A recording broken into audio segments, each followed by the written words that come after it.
Welcome to AGORACOM, the small cap epicenter, and AGORACOM TV, a daily, fast-paced, edgy show bringing the best press releases out of the small cap space every morning at the open so you can hopefully profit from them and maybe find your next great small cap investments. Thursday, February 11th, one of the best news days we've had in 2010 so far. Pay attention. 5 press releases all over the world, all different industries. Let's get straight to it. First, New Dawn Mining trades on the big board TSX on the stock symbol ND. This isn't a AGORACOM client. Have to disclose that as always. We don't talk about AGORACOM client news unless it stands on its own 2 feet. Here's what you need to know. They announced today that their Turk mine in Zimbabwe produced 1,160 ounces of gold in January.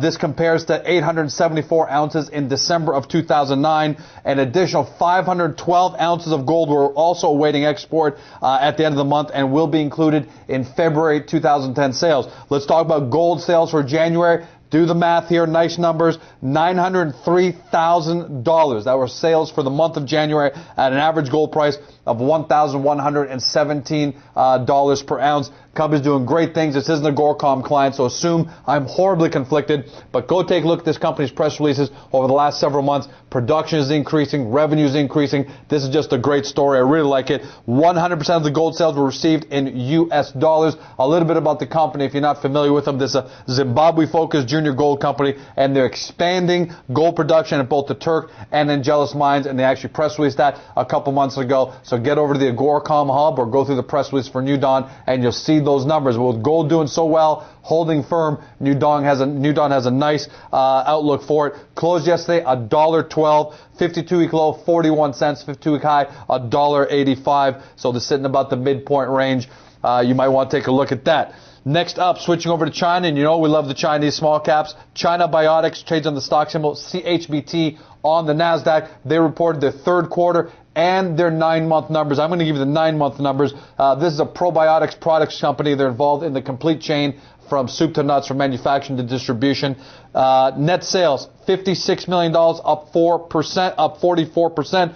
Gross profit, just under $40 million, up 45%. Adjusted net income, $19 million, up 68%. But when you net out a non-cash loss, and that's important, it's a non-cash loss of $6.2 million related to the change in the fair value of their convertible notes. GAAP net income, $12.8 million. That compares to $13.4 million for the same period last year. So depends on how you want to look at that non-cash item. Personally, if it's a non-cash item, I like to look at the bigger number. So they're up 68% on the bottom line. Closed yesterday at $13.25. Seems like a big number, maybe a little out of our range, but important to bring up the fact that the 52-week low, and China-Biotics has been on AGORACOM TV a few times, 52-week low, $5.42. So ample opportunity for investors to profit from these kind of situations. Next up, staying with China, JASO Holdings, NASDAQ, JASO. They put out their fourth quarter and full year numbers. I've got the fourth quarter numbers for you. Revenue, $238 million. That's up 23% sequentially over the previous quarter and 66% year over year. Big number. Gross profit, $49 million compared to $32.3 million sequentially last quarter, and $1.4 million in the fourth quarter of 2008 year over year. So that's a massive number if I'm reading this right. Gross profit $49 million fourth quarter this year, $1.4 million fourth quarter last year. Go take a deeper look at the numbers, but that's a big jump. On the balance sheet, cash and cash equivalents about $273.6 million. Total working capital, $444 million. Long-term bank borrowings, just under $100 million. And convertible bonds outstanding, $228. So we're talking about a really significant company here. Closed yesterday at $505. 52-week low, $1.77. 52-week high, $695. This is a manufacturer, and JASO has been on AGORACOM TV a number of times. You could have caught this earlier. A manufacturer of high-performance solar cells. What they do is they sell the products to solar manufacturers worldwide, who then go assemble and integrate these cells into modules and systems that convert sunlight into electricity, and they deal on all levels, residential, commercial, and utility-scale power generation. I really like that company.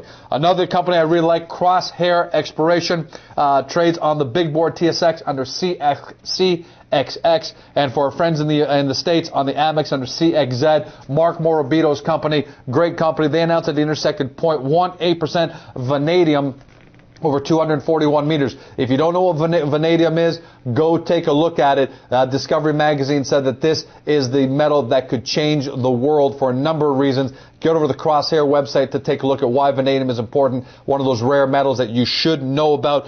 Let's talk about this press release. They say that they're announcing the widest vanadium intercept to date in hole ML182. This is from an ongoing vanadium program on the Central Mineral Belt project in Labrador. I also like that. It's in Canada. Holes outside of the currently defined resource continue to yield vanadium results, which means they're discovering more and more of this. In fact, for those of you who don't know the story, Crosshair is significantly focused on uranium, but then started to discover vanadium enveloping the uranium deposit, and all they're doing is going back and testing previously drilled holes for uranium and take a look at the vanadium. So they're getting all this done without having to spend extra money on drilling because they've got the core right in front of them. They're just reanalyzing it. That's why I like this. Some highlights: 0.179% over 241 meters, 0.228% over 20 meters, 0.331% over 14 meters, and 0.428% over 4 meters. This is a uranium dominant player, the company says, in the exploration development of uranium.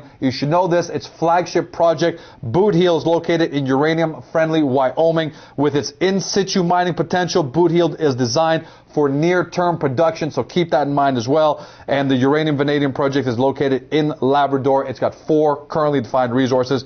Closed yesterday, 21.5 cents. 52-week high, 36. 52-week low, 12.5, sitting right in that middle range, so it might be a good entry point. As always, you got to do your own due diligence. And finally, Apoquindo Minerals, TSX Venture, AQM, nice number here. They announced that they expanded their main zone, intercepting 181 meters of 0.6% copper, including 47 meters of 1.3% copper. It trades on Venture under AQM. These are more drill results from the Zafranal project. This is in the southern Peru copper porphyry belt near the city of Arequipa. The first hole, 1041, that was the headline hole I just gave you. 0906, increased widths and grades, returning 181 meters of 0.59% copper, including 41 meters of 0.98% copper, with the hole ending in mineralization. And the company is also telling us east-west trending main zone mineralization has been defined over 1.2 kilometers of strike length. Pretty good numbers there. I haven't heard a lot about this company, so this may be one of those undiscovered gems. Do your due diligence. Closed yesterday, 88 cents, 52-week low, 20, 52-week high, $1.10. That's a wrap. Great show. Love the news coming out today. We had financial results out of China, resources out of Canada. Great numbers all the way around. If you're looking for more great small cap companies and breaking news, great results, then get yourself to the front page of AGORACOM. Watch the show on the front page. Watch it through our syndication partners at YouTube, AOL Video, Google Video. You got it. And it's part 2. See all the best headlines right on the front page by industry. And third, go into our marketplace. A lot of small cap companies, great succinct descriptions, and you can easily filter the list by industry and exchange to find a list of companies that best suit your portfolio needs. That's a wrap. Have a great day. See you tomorrow.